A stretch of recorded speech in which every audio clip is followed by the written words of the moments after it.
Seja muito bem-vindo, você professor, seja muito bem-vindo você que vem cada dia, cada semana buscar materiais, buscar subsídio, trabalhar em sua aula, refinar a sua aula, para que os seus alunos venham cada vez mais crescer na graça e no conhecimento. Nós somos imensamente gratos a Deus pela sua vida, estamos em oração para que cada vez mais você venha se desenvolver, crescer, cada vez mais se preparar e com o único objetivo que o reino de Deus, que o Evangelho venha a ser disseminado, expandido através da sua vida.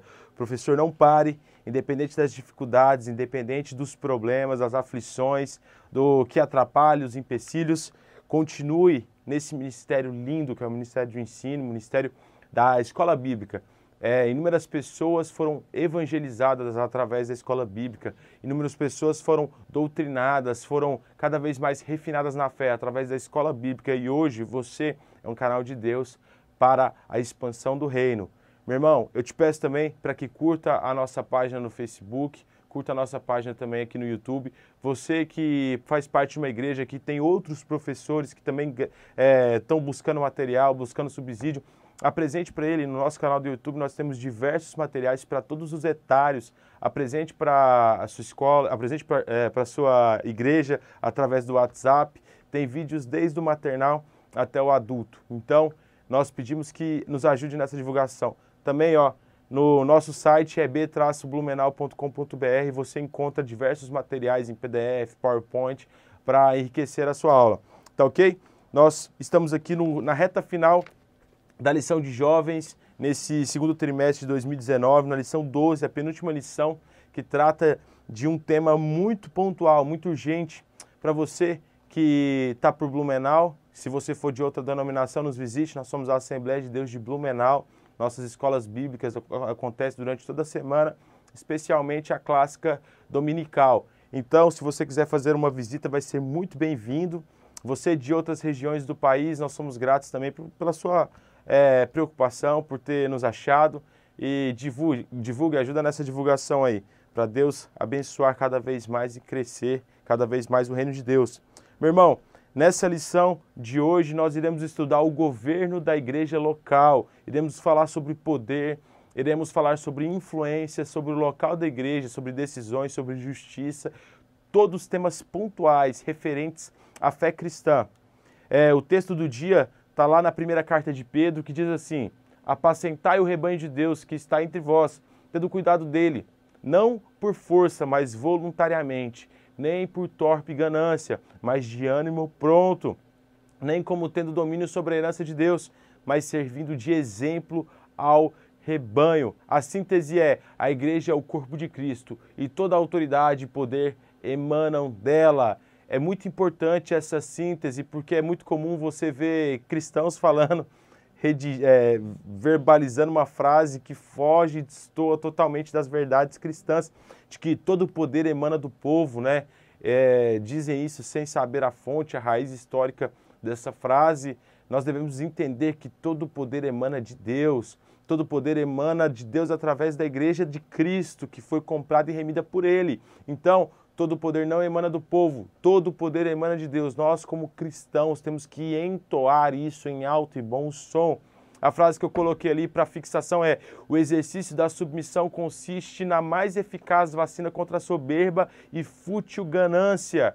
Nós devemos trabalhar a submissão em tempos de clamor, pela liberdade, uma falsa liberdade, né? É muito importante nós trabalharmos princípios de poder, princípios de submissão, né? Sem incorrer em dominação, em autoritarismo, mas um firme e sólido poder, todos emanando, sendo direcionados do trono de Deus através da sua palavra, através da Bíblia. Os objetivos são dois. O primeiro, mostrar o poder de julgamento da igreja local. E o segundo, refletir a respeito do poder institucional na igreja local. A interação, o pessoal deixou, da CPAD, o pessoal que fez essa lição, deixou aqui, para você um quadrinho que vou chegar mais perto para você ver, não vai dar para ver, mas você tem na sua revista aí, pega esse quadrinho, se você não conseguir fazer no Excel, peça para alguém fazer, ou tire uma cópia e faça várias cópias dela aí, para você fazer uma interação muito importante. É muito legal essa interação para que venha desassociar determinado senso comum, para dissociar algumas névoas que ficam ali sobre o que é poder, sobre aonde é a atuação da igreja, até onde a igreja vai ir, até onde a justiça comum vai ir, né? Todas tendo sempre como pilar, como base, a Bíblia. Meu irmão, coloque coisas pontuais do dia a dia, não tenta colocar algo muito fora da realidade da sua cidade, da realidade da sua igreja. Por exemplo, ele cita aí dois temas muito fundamentais para nós incorrermos sobre qual é o papel de julgamento da igreja e qual é o papel de julgamento da justiça comum. O primeiro que ele coloca aí é o homicídio, né? Sendo computada, sendo direcionada, tendo por autoridade de julgamento a justiça secular. E o segundo a igreja, o casal que pretende separar por incompatibilidade de gênio. Isso também são dois temas pontuais, né? Os números de homicídio são alarmantes e, de igual modo, os números de separação são alarmantes. Qual é o local de julgamento de cada um? Qual a posição de cada instituição para tramitar nesses dois acontecimentos? Isso é muito importante porque devemos diferenciar, devemos nos colocar no nosso lugar, colocar a justiça no lugar dela, trabalhar isso na mente dos nossos jovens, que em tempo de tanta informação, e a maioria dela, a grande esmagadora maioria dela, informações vãs, informações raquíticas, informações limitadas, rasas, nós temos o papel de solidificar as informações em nossos jovens, direcionar, comprimir, orientar, afunilar, para que não venha acrescentar na vida dele, na cabeça dele, na mente dele, coisas que são anticristãs, antibíblicas, né? Lembre-se sempre o que eu digo aqui, você não é a única fonte de informação para o seu jovem. Isso é preocupante, né? O seu jovem constantemente, os seus alunos são constantemente bombardeados por uma multidão de informação. Facebook, WhatsApp, YouTube, todas as mídias sociais, as mídias convencionais, rádio, TV, todas essas constantemente ali bombardeando, tentando influenciar. Então, chega você naquela semana, naquele dia semanal lá que você dá a sua aula, para falar durante 30 minutos, 40 minutos, uma hora, sendo que ele está durante os outros 7 dias da semana e todas as outras horas do dia sendo influenciado. Então, nós devemos ter muito bem embasado, muito bem solidificado quais são os nossos conhecimentos, qual é a nossa visão como cristão, amém?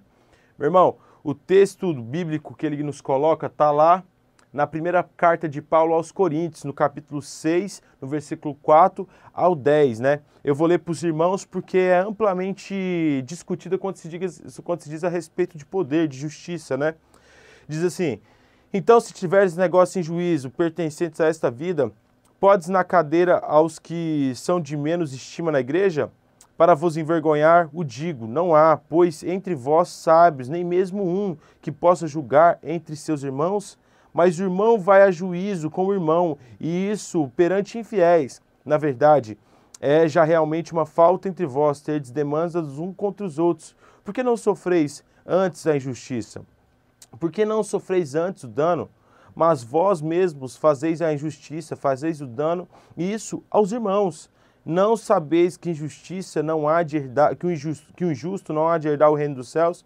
Não erreis, nem os devassos, nem os idólatras, nem os adúlteros, nem os efeminados, nem os sodomitas, nem os ladrões, nem os avarentos, nem os bêbados, nem os maldizentes, nem os roubadores herdarão o reino de Deus.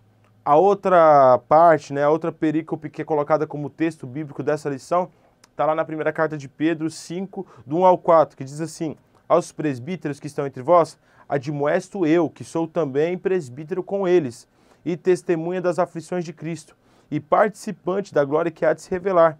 Apacentai o rebanho de Deus que está entre vós, tendo cuidado dele, não por força, mas voluntariedade, nem por torpe ganância, mas de ânimo pronto, nem como tendo domínio sobre a herança de Deus, mas servindo de exemplo ao rebanho.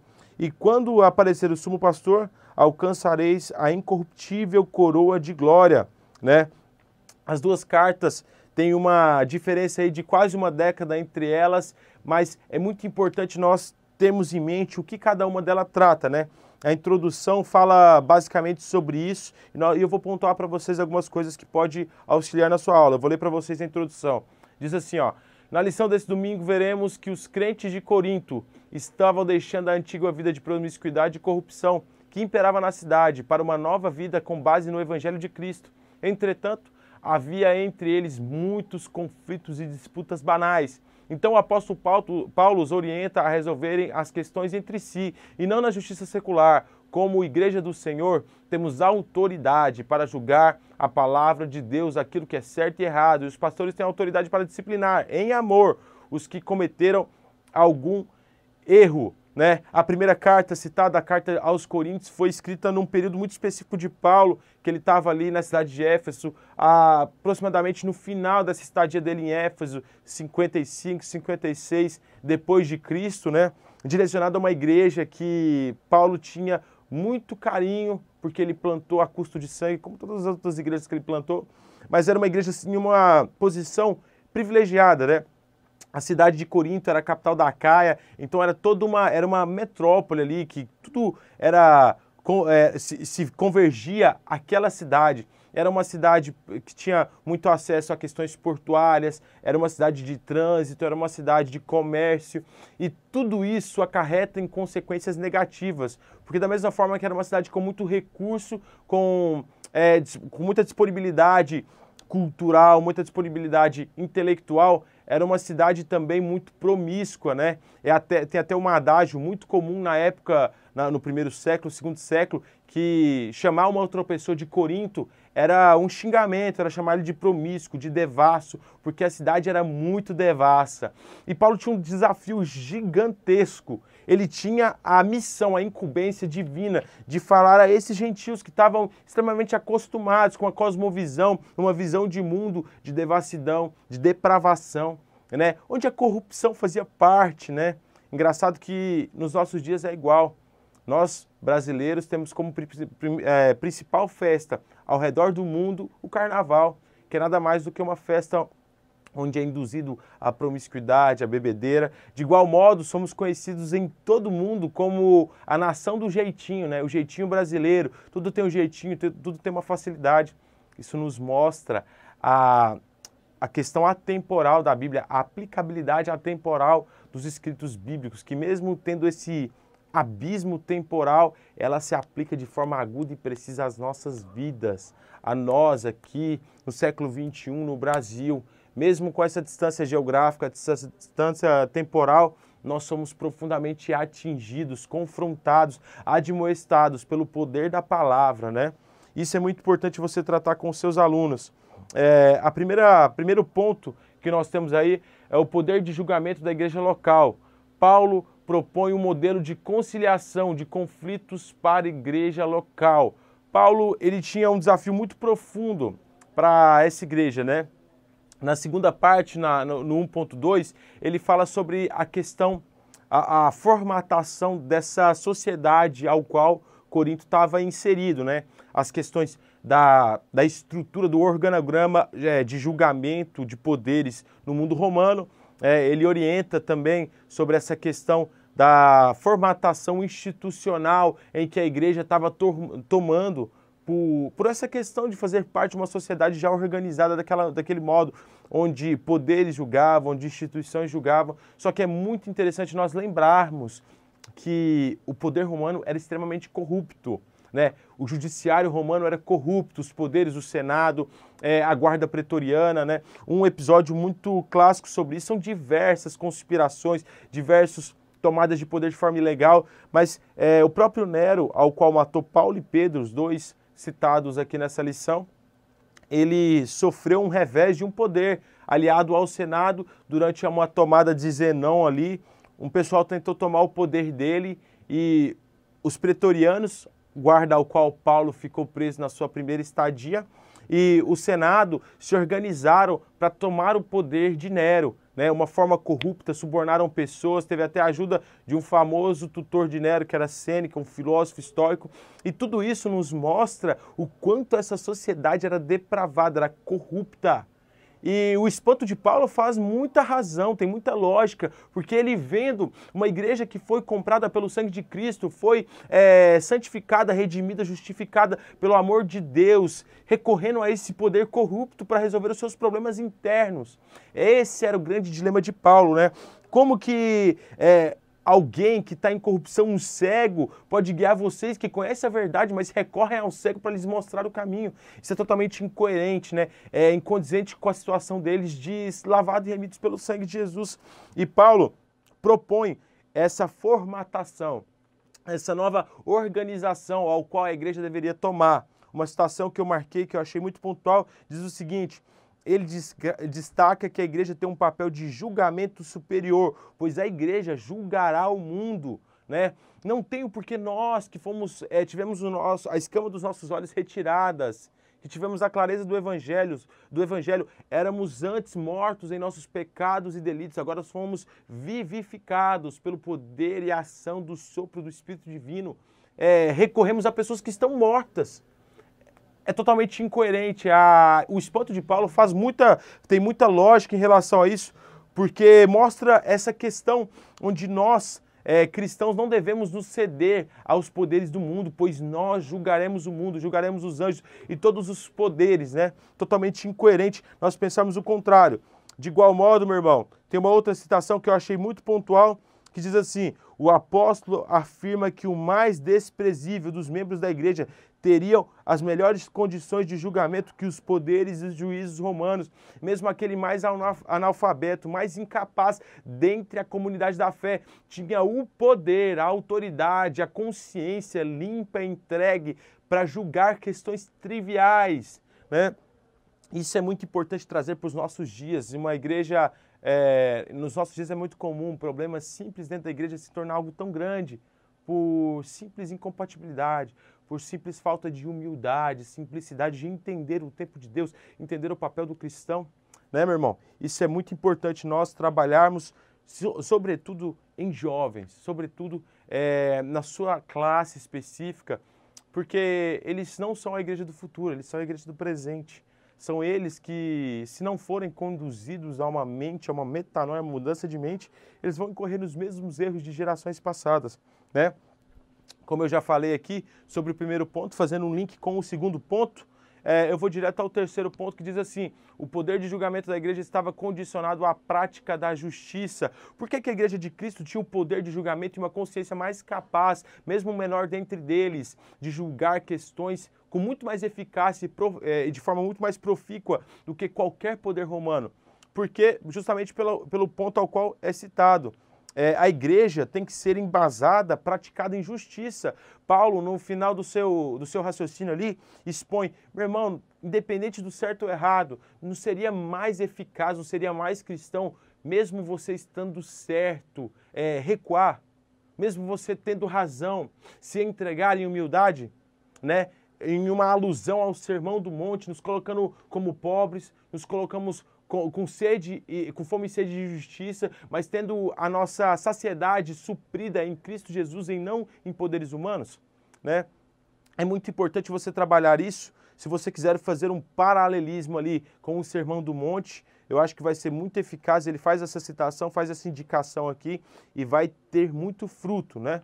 Vai ter muito fruto. É muito importante, eu quero falar com vocês o Pense e dar um outro versículo bíblico aqui para auxiliar vocês na aula, né? O Pense diz assim: como você tem tratado os conflitos de relacionamento na igreja local, na igreja, né?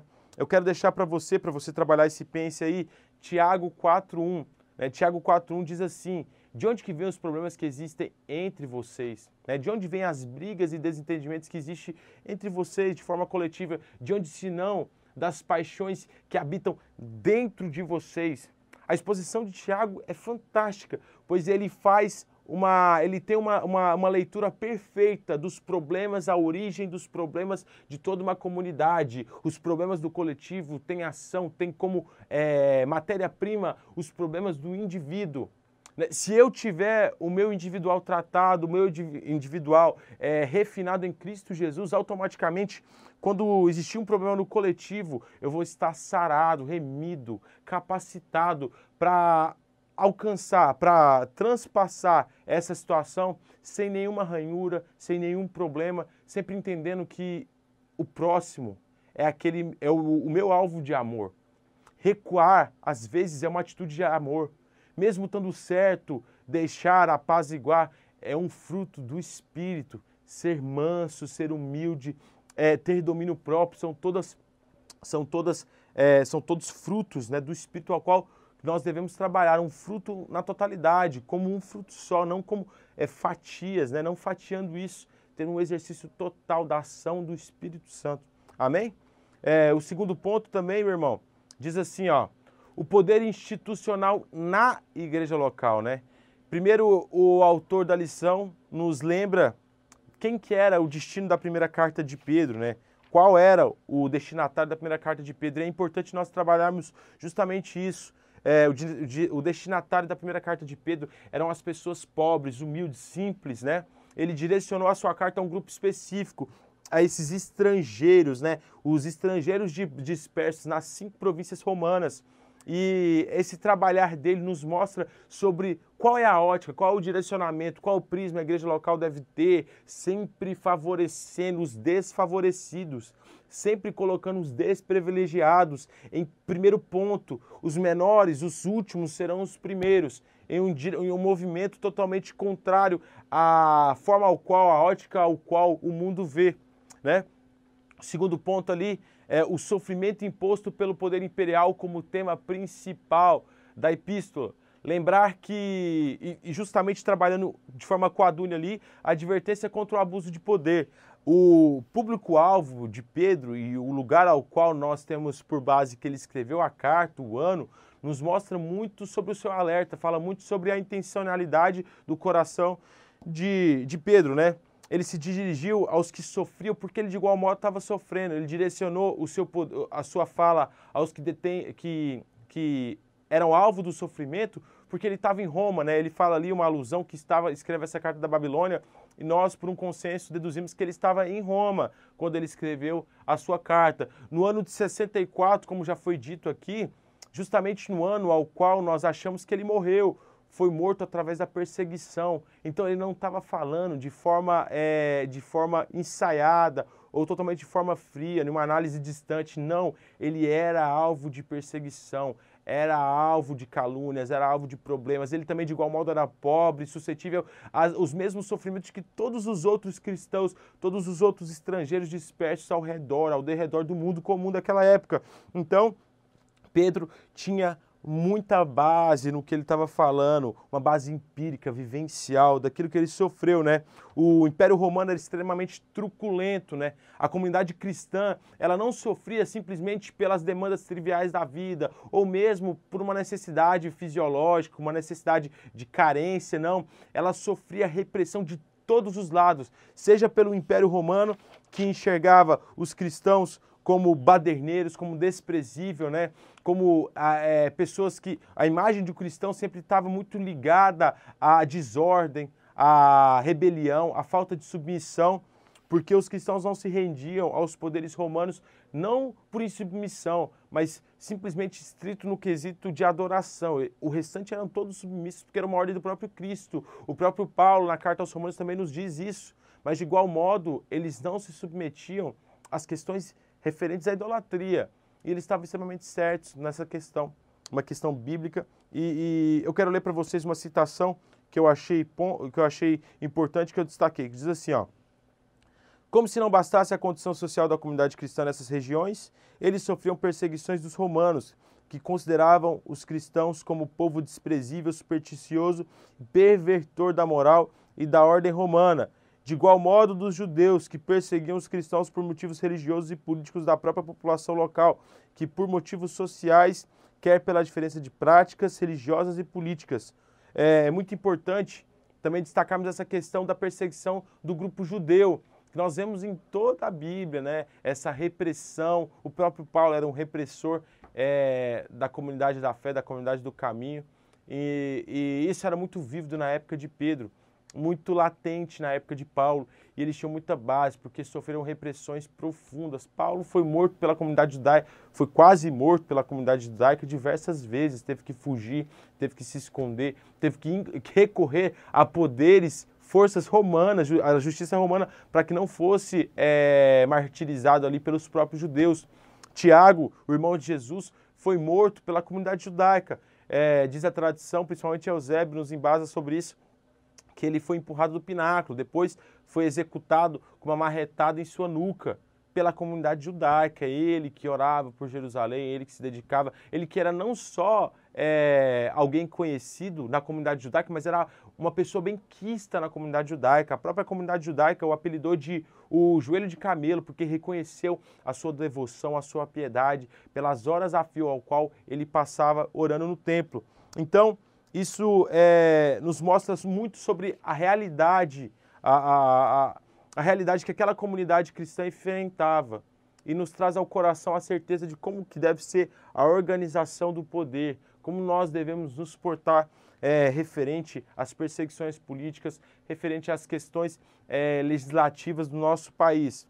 E, por último, uma aplicação que vai muito mais além da esfera política e pode ser prismada ou direcionada de forma refratária para a própria organização da igreja, que é a advertência contra o abuso de poder, né? Até coloquei aqui uma frase do Nicolau Maquiavel no final aí. Dê poder ao homem e descobrirá quem ele realmente é. Pessoas se perdem de forma constante quando detêm o poder, se acham autoridade máxima, alguns acima do próprio Deus. Então, trabalhar essa questão do poder sempre canalizado pela Bíblia, embasado na Bíblia, de forma sistemática, doutrinária, é fundamental, pois você está dando aula para futuros pastores. E se eles tiverem a consciência do papel dele como igreja de Cristo e como pastor do rebanho de Deus, eles automaticamente vão ter consciência e muito cuidado com o que é o poder. Tá certo, meu irmão? Então, fica muito claro, trabalhe muito bem isso. O pense dessa segunda parte é como você tem comportado quando tem oportunidade de exercer liderança.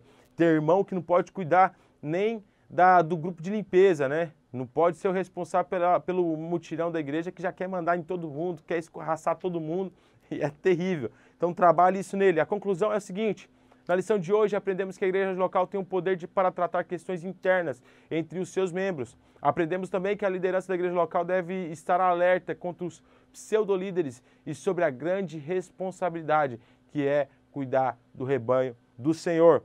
Eu já citei a frase do Maquiavel aí, e eu quero deixar, como sempre, 3 indicações de livros. Um livro, o primeiro do Timothy Keller, que é o Ministérios de Misericórdia, um chamado para a estrada de Jericó. Ele fala sobre os desprivilegiados, né? Aqueles que estão à margem da sociedade, sempre embasado ali por essa ilustração do próprio Cristo, né? E é lindo esse livro, aconselho muito a leitura. Indiquei outro também, uma ficção do Brennan Manning, que é Colcha de Retalhos, um livro lindo, uma ficção bem levinha de ler, bem fininha, que é maravilhoso, entregue para os seus alunos ali. É um livro barato, o custo dele é relativamente barato. Um outro livro também que eu indiquei é esse aqui, ó, do Brennan Manning, que é um impostor que vive em mim, que é maravilhoso, fala sobre essa questão da condição de pecado, né?